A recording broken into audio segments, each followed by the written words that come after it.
Howdy, folks. Welcome to Wellness Wednesday. My name is Kenneth Thomas. On Wednesdays, I go live at noon Central, talk about wellness, different aspects of it, and things like that. So let's talk about it.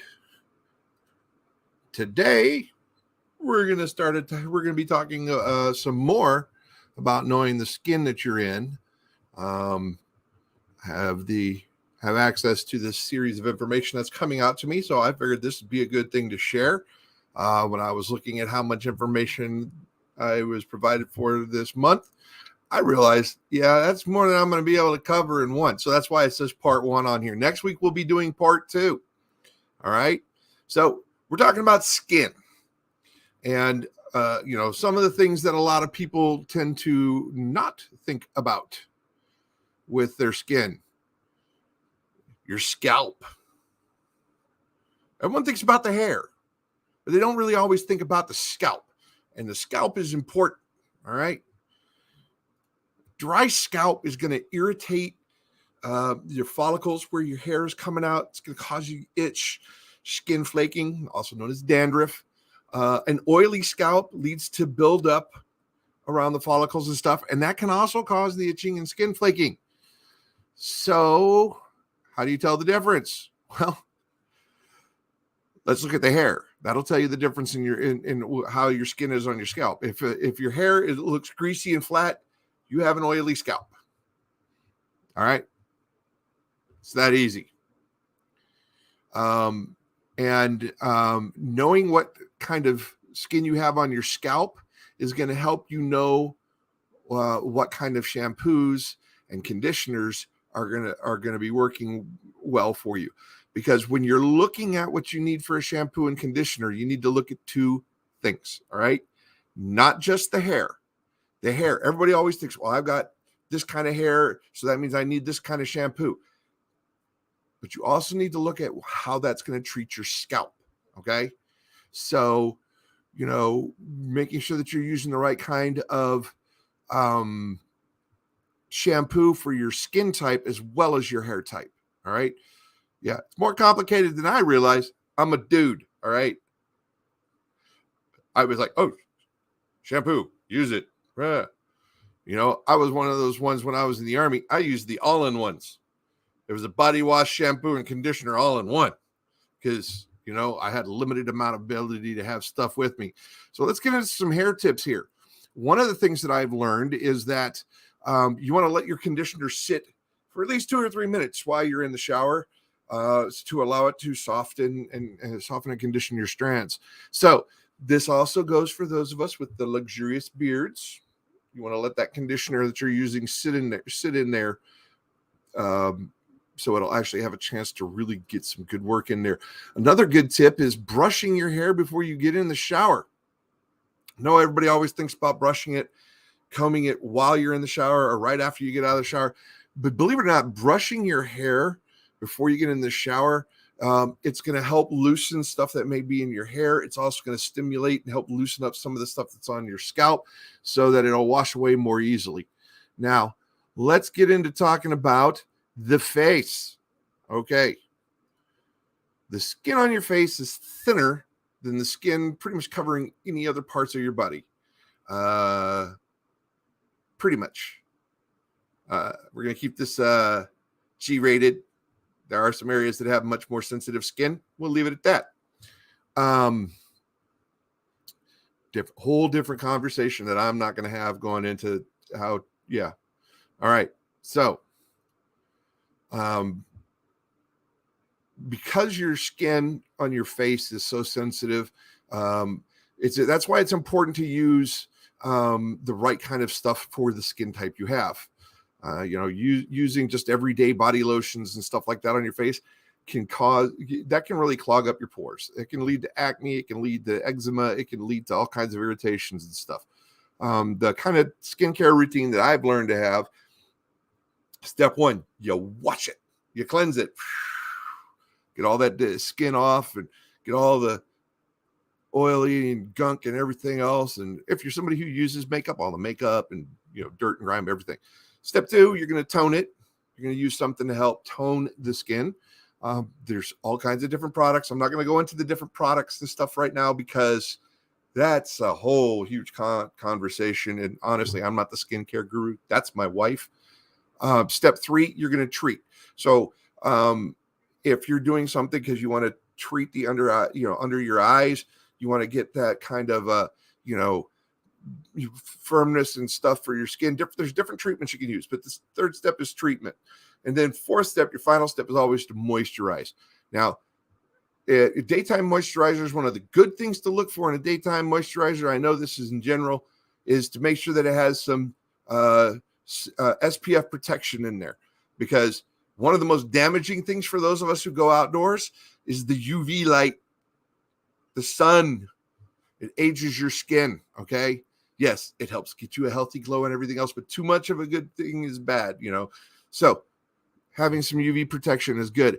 If the moisturizer you're using does not have UV protection in it, make sure you use sunscreen on your face when you go outside, all right?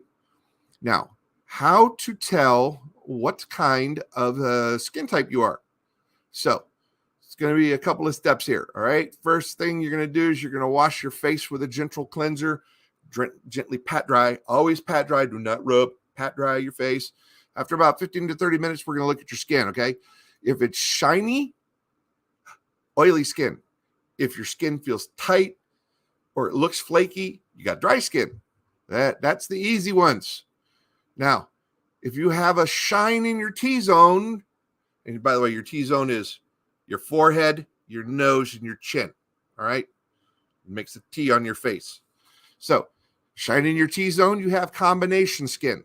Now, if the T-zone is oily, but the cheeks are normal, then you have normal to dry, you have combination oily skin, okay?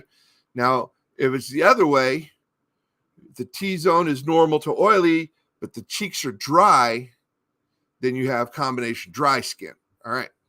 So that's how you can tell what kind of skin you have.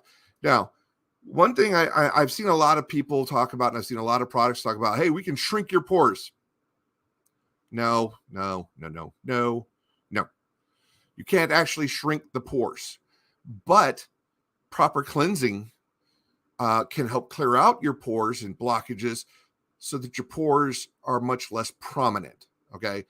Because when you have all kinds of little blackheads and your pores have got little, they're clogged and that kind of stuff, they're going to be very noticeable, okay? So proper cleansing is going to help reduce the appearance of your pores, okay? Now, one of the reasons that you want to make sure that you're cleaning these things out too is because they're very important to the role of in the health of your skin, okay? The pores is what allows the natural oils of your skin to come out and keep your skin from being all dried out and properly lubricated.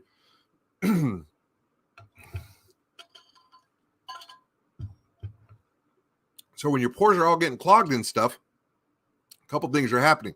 That oil is still getting secreted. Okay, and that's why it can get built up, and that's why, it can cause that kind of a problem. And then the other thing is that it can lead to your skin actually, being dried out and that kind of thing. So let's get into some tips by skin type here. So if you have oily skin, a lot of people just want to wash their face all the time because they're oily skin, blah. Okay. Overwashing actually makes it worse. Okay. Morning, evening, and then if you're somebody who exercises or you do some kind of strenuous activity where you need to, you're bathing afterward, then what you want to do on other times is you can get these blotting papers, and basically you just kind of pat it on your face, and it'll help remove a lot of that excess oil. But you're not actually cleansing and going through the whole routine because you don't need to do that. All right. Now, if you're somebody who has sensitive skin reactions aren't always visible, all right? It may just be an itching, it may be a burning, or it can develop into redness and puffiness. So if you are somebody who has sensitive skin, always do a patch test, okay? Which means find some place on your body that isn't necessarily prominent and it isn't going to be too bad if it gets irritated, and try that new product out on that spot and see how it works for you. All right. Now, if you're somebody who has dry skin, all right, shaving can really aggravate it. Let's face it. Shaving scrapes away the natural oils and stuff in the process. So you always want to make sure you're using some kind of a shave cream or a gel, something that is going to be there to help lubricate the razor and to help protect your skin, because the natural oils are getting, run off. Now, you are encouraged to shave in the direction that the hair grows. Like I tell anybody, that's what they have to do. But if your skin is super sensitive, you're going to want to do that. I always shaved against the grain, but what do I know?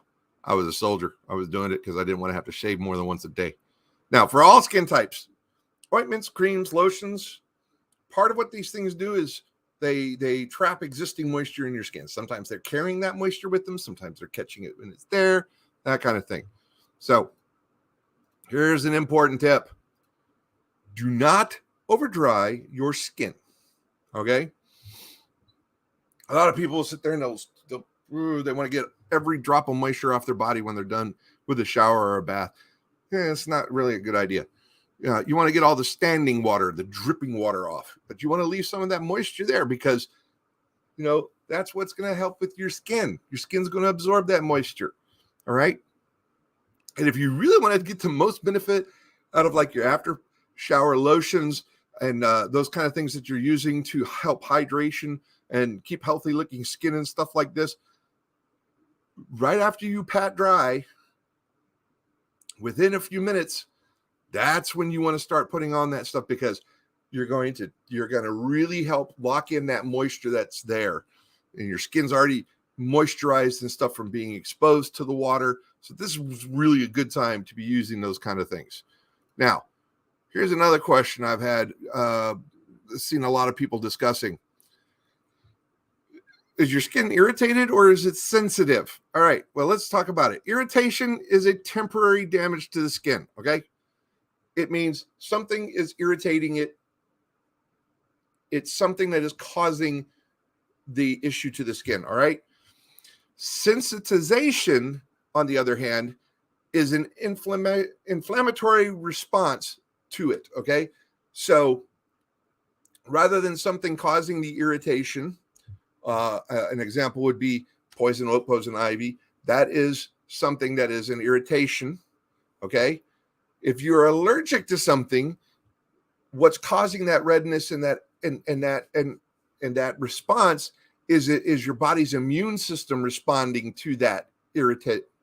Okay, so that means that you're sensitive to that product or that kind of thing. Now, sensitization is also known as allergic contact dermatitis. Woo, big medical terms. What it boils down to is it's one of the most common causes of eczema. All right. Why does this matter?